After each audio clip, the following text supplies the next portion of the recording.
রিজিকের মালিক আল্লাহ তাআলা, তিনি রিজিক দেনেওয়ালা, তিনি সবার সর্বদাতা, তামাম জাহানের পালনেওয়ালা। পৃথিবীতে মানুষ পাঠানোর আগে সবার রিজিক তিনি তৈরি রাখে।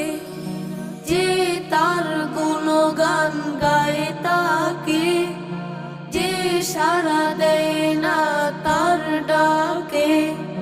পৃথিবীতে মানুষ পাঠানোর আগে সবার